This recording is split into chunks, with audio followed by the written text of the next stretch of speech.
আসসালামু আলাইকুম। চলছে রমাদান মাস। রমাদানের প্রতিটি সময় অনেক মূল্যবান। পুরো মাস জুড়ে মহান আল্লাহ তাআলার রহমত বর্ষিত হয়। রমাদানের সময়গুলো যাতে কোনোভাবেই অবহেলায় না কাটে সেই নিয়েই আজকে আলোচনা করব ইনশাআল্লাহ। আলোচনাটির মূল বিষয়বস্তু একটি সরল রামাদান প্রোগ্রাম। আলোচনাটি সংকলিত হয়েছে শহীদ আবদুল্লাহ আজ্জাম রাহিমাহুল্লার একটি খুতবা হতে, যার নাম সিয়াম এবং কিয়াম, রাতের নামাজ এর মাস। হে মুমিনগণ, তোমাদের উপর রোজা ফরজ করা হল, যেমন করা হয়েছিল তোমাদের পূর্ববর্তীদের উপর, যেন তোমরা মুত্তাকি হতে পারো। রোজা কয়েকটি নির্দিষ্ট দিনের জন্য, তবে তোমাদের কেউ যদি পীড়িত থাকে বা সফরে থাকে তবে অন্য সময়ে এ সংখ্যা পূরণ করে নেবে। আর যারা রোজা রাখতে অক্ষম তারা ফিদিয়া হিসেবে খাদ্য দেবে মিসকিনদের। যদি কেউ স্বেচ্ছায় সৎকাজ করে তবে তা তার জন্য উত্তম। রোজা তোমাদের জন্য কল্যাণকর যদি তোমরা বুঝে থাকো। দলিল আল বাকারা আয়াত ১৮৩ থেকে ১৮৪। মহান আল্লাহ তাআলা এখানে কয়েকটি নির্দিষ্ট সংখ্যক দিনের সংখ্যা বলেছেন, এমনকি তা হল কয়েকটি নির্দিষ্ট সংখ্যক ঘণ্টার সমষ্টি। রমাদান মাস ৭২০ ঘণ্টা অথবা ৬৯৬ ঘণ্টার দিয়ে কোনো একটি হয়ে থাকে, এবং এর প্রত্যেকটি মিনিট অতি মূল্যবান। সালাফ এবং সাহাবিরা বছরের পর বছর রমাদানের জন্য অপেক্ষা করতেন। একটি ঘটনা এভাবে বর্ণনা করা হয়ে থাকে যে, সাহাবিরা প্রায়ই বলতেন, হে আল্লাহ, আমাদেরকে রজব এবং শাবান মাসে আপনার ইবাদত করার সুযোগ দিন এবং রমাদান প্রত্যক্ষ করার তাওফিক দান করুন।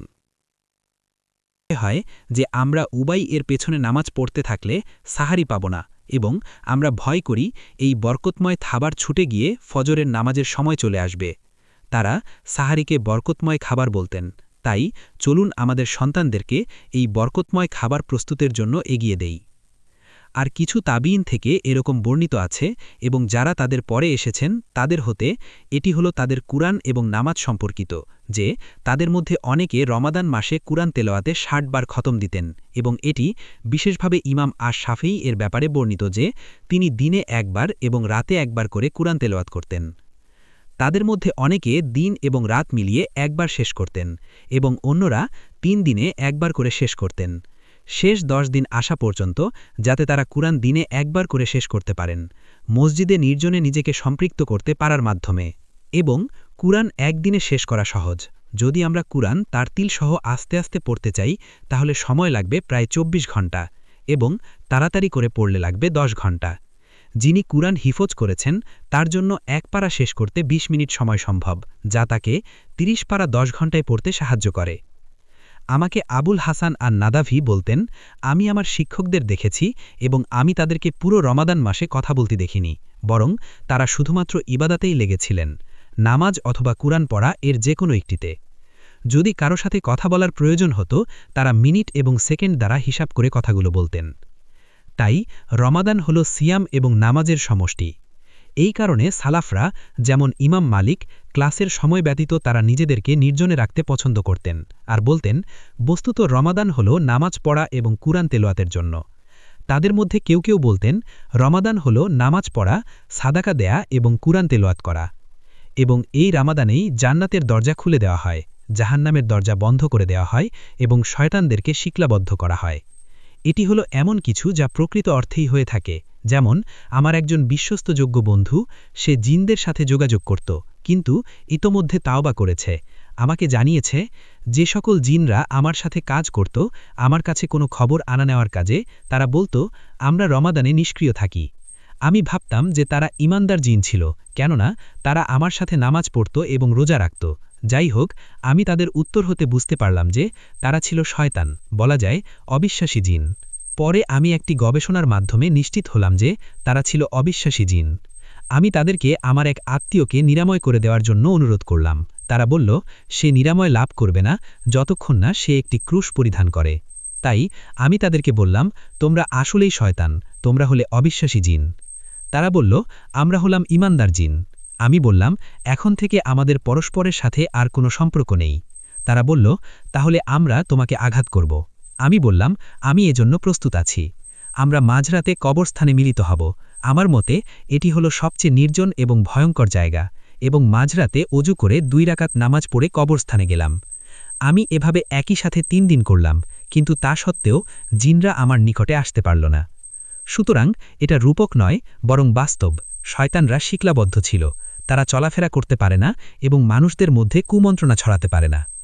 বড় শয়তানগুলোকে শিকলাবদ্ধ করে রাখা হলেও ছোটগুলোকে চলাফেরা করতে দেওয়া হয়। এবং রামাদান হল জিহাদের রামাদান। তাই আমি আপনাদের উপদেশ দিব যেন রামাদানের একটি দিনের জন্য যেন আপনারা নিম্নগামী না হন। আমি কাতারে অথবা এমিরেটসে ছিলাম এবং আমাকে বলা হয়েছিল যে আমেরিকার ভাইরা আপনাকে ডেকেছেন, এটা বলে যে আপনি যদি গিয়ে শেষ 10 রাত তাদের সাথে ব্যয় করতেন। আমি বললাম, সুবহানাল্লাহ, আমি আগুনঝরা জালালাবাদ, কান্দাহার এবং কাবুল ত্যাগ করে শেষ 10 রাত আমেরিকায় ব্যয় করব। এই সকল জায়গায় 1 ঘন্টা সময় অতিবাহিত করা 60 বছর নামাজে দাঁড়িয়ে থাকার চেয়ে উত্তম। তারপরেও আমি আমেরিকায় যাব, এমনকি রামাদানেও। এবং এজন্য এখানে থাকাকালীন সময়ে, বিশেষভাবে গত 5 বছর, আমি প্রত্যেক রমাদানেই পেশোয়ারের বাইরে থাকতে ভালোবাসতাম এবং খুব বেশি প্রয়োজন না হলে পেশোয়ারে উপস্থিত হতাম না। আমি রমাদানে সাদায়ে জাজজিতে ট্রেনিং ক্যাম্পে সময় ব্যয় করতাম অথবা অন্য কোনো জায়গায়, এজন্য যে আমার এই রমাদানকে রিবাতের রামাদান হিসেবে লিখা হোক। এবং রামাদানে রিবাতের ভূমিতে থাকা রিবাতের ভূমিতে না থাকার চেয়েও 1000 গুণ বেশি উত্তম। কারণ রাসূল সাল্লাল্লাহু আলাইহি ওয়াসাল্লাম বলেছেন, আল্লাহর পথে একদিন রিবাতে থাকা অন্যান্য জায়গায় 1000 দিন থাকার চেয়েও উত্তম। এমনকি কেউ যদি পুরো দিন রোজা রাখে এবং রাতে নামাজ পড়ে তারপরেও।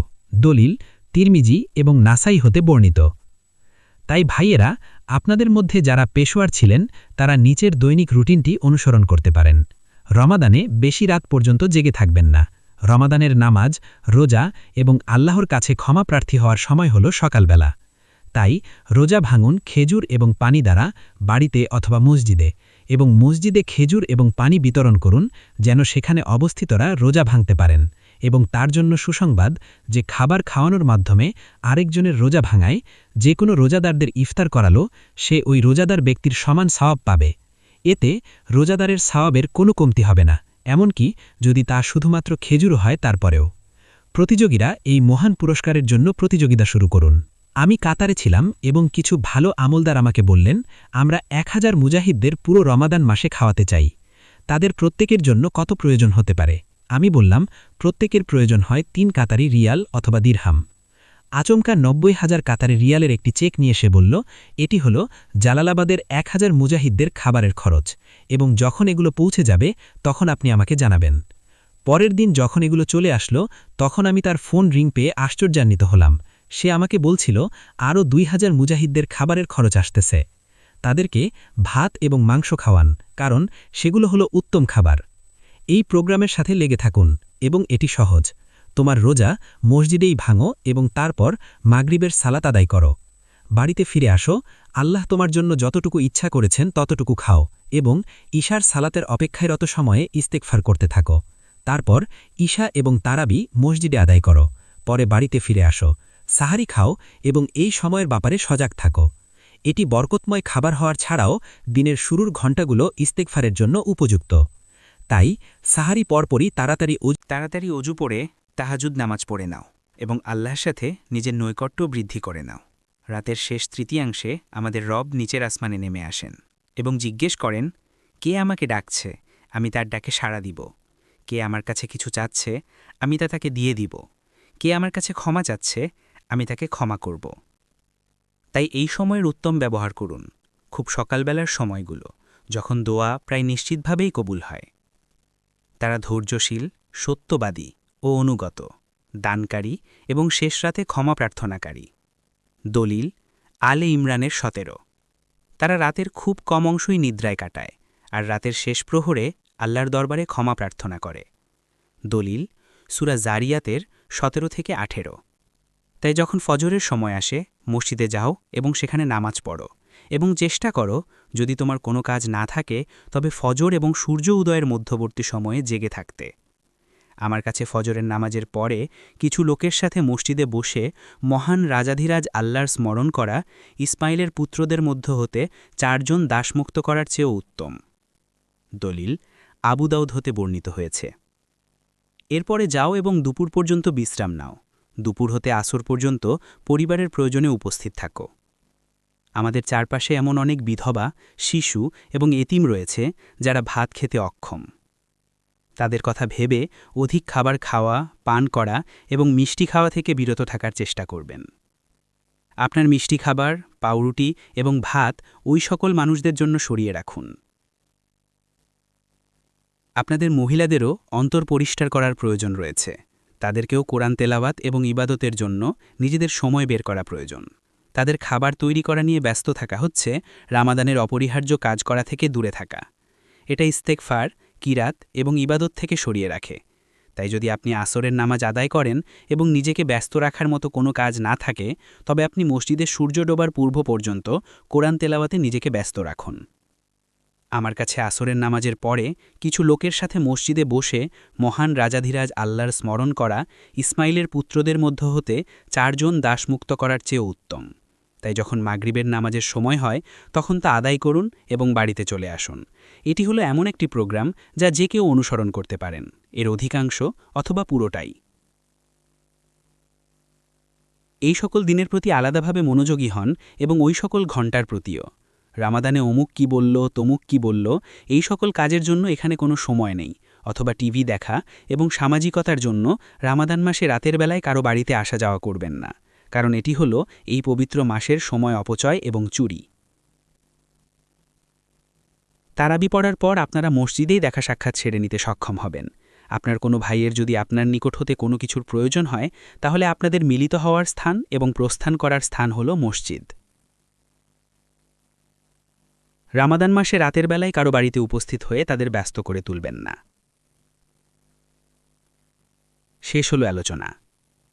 খুব শীঘ্রই নতুন কোনো বিষয় নিয়ে উপস্থিত হব আপনাদের সামনে ইনশাআল্লাহ। সে পর্যন্ত সাথে থাকবেন। ইসলামী ইলম নিয়ে আরও জানতে ফলো ও সাবস্ক্রাইব করুন আমাদের চ্যানেলটিকে। আমরা চাই আমাদের এই পথ চলা হোক আপনাকেও সাথে নিয়ে। সেজন্য দরকার আপনাদের গুরুত্বপূর্ণ মতামত ও সহায়তা। তাই কমেন্টে আপনার মতামত জানাতে পারেন ও লাইক দিয়ে পাশে থাকবেন ইনশাআল্লাহ। মহান রহমানুর রাহিম আল্লাহ তাআলা আমাদের সবাইকে হিদায়েত দান করুন এবং সবার সকল গুনাহ মাফ করে দিন। আমিন ইয়া রাব্বাল আলামিন। আসসালামু আলাইকুম। ওয়া আখিরি দাওয়ানা আনিল হামদুলিল্লাহি রাব্বিল আলামিন।